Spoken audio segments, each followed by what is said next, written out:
Hi there, Scorpio. Welcome to your end of October 2024 General Tarot Update. It's Rena here, and this is. I swear to God, you saw me cut the cards, right? This is your card. But I was going to say it's Scorpio season at the end of. That's why I chose you second after Libra. But come on. Don't tell me that synchronicity isn't real.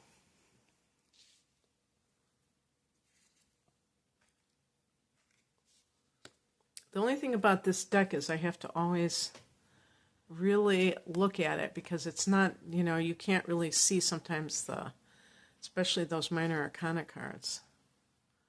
And somebody wrote to me, I think this might have been the card where I said it was 8 of Swords. It was actually 7 of Swords. Pick an additional card. Okay. This is Temperance. I'm just going to, I'm going to hold it up anyway, but it's going to be down here.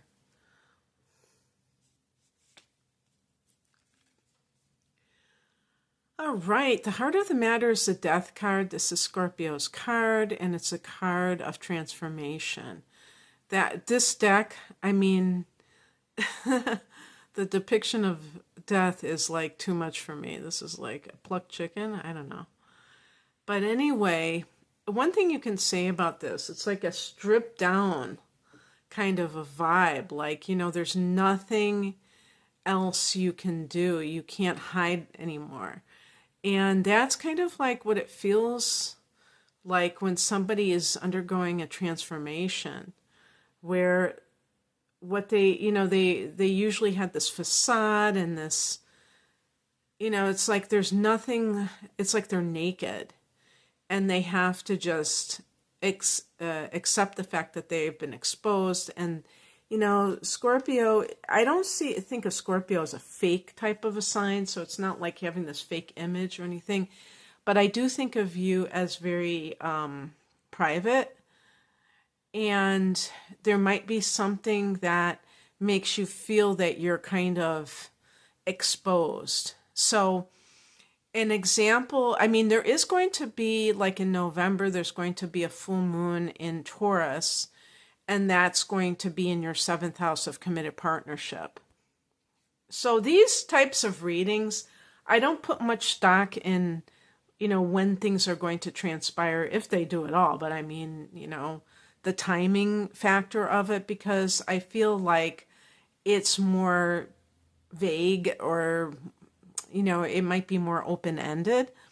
And when, like, if you can sense that, yeah, maybe my relationship is teetering on the brink and it could just like blow up, and I could end up, without this person in my life, that could feel for some Scorpios like a failure, or like it says something negative about you.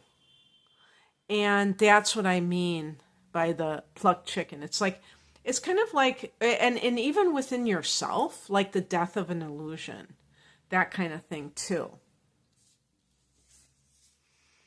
But, the death card can mean too, like endings and change. In the past position, we have the Son of Pentacles, which is the Knight of Pentacles.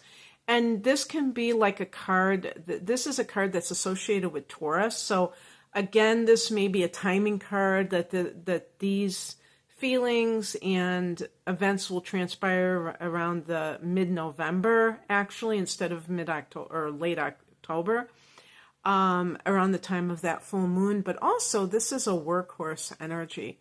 So it might be the person, if this is job related, who did everything that they could, who was like this, stellar employee, and they still had to face getting laid off.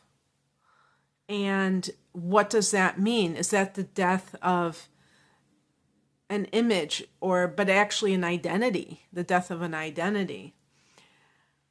The card that's the centerpiece to me is not like a future card. It's what you're currently dealing with. So that's why I don't want you to go, oh my God, I'm going to lose my job. It's probably something that already has transpired that you're kind of having to pick up the pieces regarding and that kind of thing.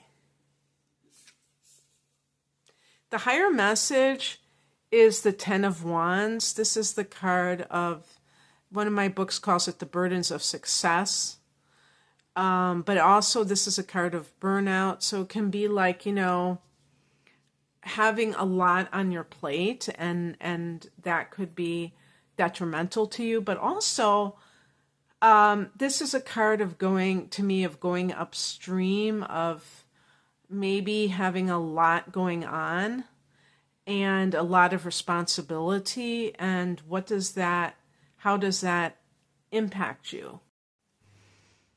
It could be acknowledging that you have been doing a task that has been very difficult. And it might have been something, like, let's say this is about a job, and you might be feeling like, oh, this is such a terrible loss if you're in between jobs. And it's kind of saying to you that you were already experiencing something that was very challenging. So that's trying to make you understand that you're actually being freed in a way. It may not feel like that, but you are. And same thing with a relationship. What crosses you is the Hierophant, which is a card that's connected to marriage and to tradition. And it's, I think of Scorpio overall as a traditional sign. But if you were doing something that really wasn't in alignment with you, or stopped being in alignment at some time because you thought, oh, this is how it has to be, then yes, you may have evolved past that. Also, this is a card of the spiritual. So maybe you, for some reason, had been turning your back on the spiritual side of life. And now you're kind of having to put that all in proper perspective. And it's interesting, when I talk about the Temperance card, I'll talk more about that. And, it can be a card of conformity, in other words. So maybe you've decided you don't want to conform. Oh, you know what? You know what it is, too. I was thinking about this. Uranus has been in Taurus for the last, 7 years. Yeah, maybe like 7 years or so. And Taurus is your opposite sign. So it's been in that marriage sector or committed partner sector. And so Scorpios may have felt uncharacteristically unconventional. And so all of these things kind of contributed to maybe a significant relationship ending. And it doesn't mean that there's any person who is at fault and that there's anything wrong with it either. What's coming in is the Five of Wands. This can be a card of conflict. It can also be a card of competition of some sort. I would just look at it as fallout from a situation that is ending, and maybe, even if you're the recipient of the ending, the other party may also be feeling some kind of a shift. And so it creates this kind of combative energy sometimes, because the people involved, they might be going through some fear. They might be going through confusion. And it's easier to be angry than it is to be afraid. And it's also considered, Abraham Hicks talks about this, it's also considered a higher vibration to be angry than to be afraid. Fear is one of the lowest vibrations because there's helplessness attached to it. When you're angry, sometimes it can make people do things, and they have that sense of, motivation. So, yeah. And the outcome is the Seven of Swords. This is a card. That's why I picked an additional card. This is kind of sometimes this can be a sketchy kind of a thing where there's like you discover that someone has been cheating you, stealing from you. I mean, it could be actual resources, but even like in the workplace, it might even be intellectual theft. I never saw any kind of like tarot resource mention that, but the swords relate to the air signs, and that relates to the mind. So that's why I'm saying that, all forms of communication. So Gemini, Libra, Aquarius individuals, but also what do they produce? And it's like, somebody copying your social media posts, and trying to pass them as their own. That's a form of theft, intellectual property theft. But here's a thing too that I want to say is, if the death card is someone who has died, it is possible that there is a will situation that has to be dealt with. And you recently had Mars in Gemini. This was also in play from August 2022 until March of 2023. But it's not, now as I record this, Mars is in Gemini, but you had it in that 8th house. So you may have already had some kind of conflict as it pertains to shared resources or other people's money. Or if this is a divorce, it could be a divorce, but it could also be the death card, could be the end or the death of a marriage, but it could be the death of somebody in your family. Now, again, this would be something that you're currently dealing with, not something in the future per se. So the Seven of Swords could be that you find out that this person has been doing this. So I picked an additional card, and I got the Temperance card. This is a card of as above, so below. So it's all about the spiritual and the material coming together. Whatever you're doing in the material world can be a reflection of the spiritual. And sometimes I really do believe that sometimes we do have to fight for these kinds of matters, because it's not just about fighting over money.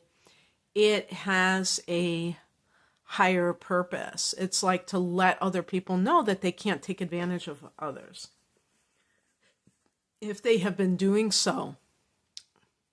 And typically people have been a pushover about it. It's like, no, this stops with me. I'm not going to allow you to. You're going to have to evolve, whether you like it or not. But you're not going to get financially compensated for being this type of sketchy person. So I also think when we think about temperance is that it's like not being extreme. I find Scorpio, I characterize Scorpio as an extreme sign, meaning that Scorpio people tend to be very either into something or totally indifferent to it.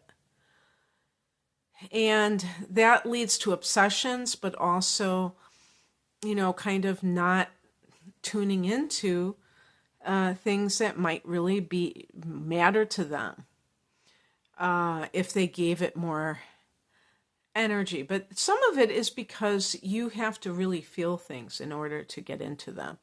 And if you're not that into something, then it might as well not exist. Okay, that's what I have for you, Scorpio. I hope that this resonated. If you would like a private reading, I'm primarily an astrologer.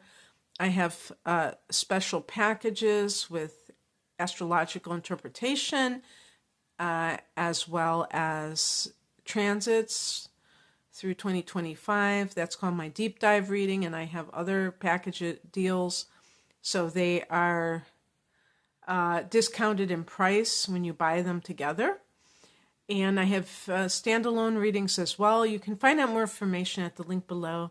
Thanks for watching. Bye.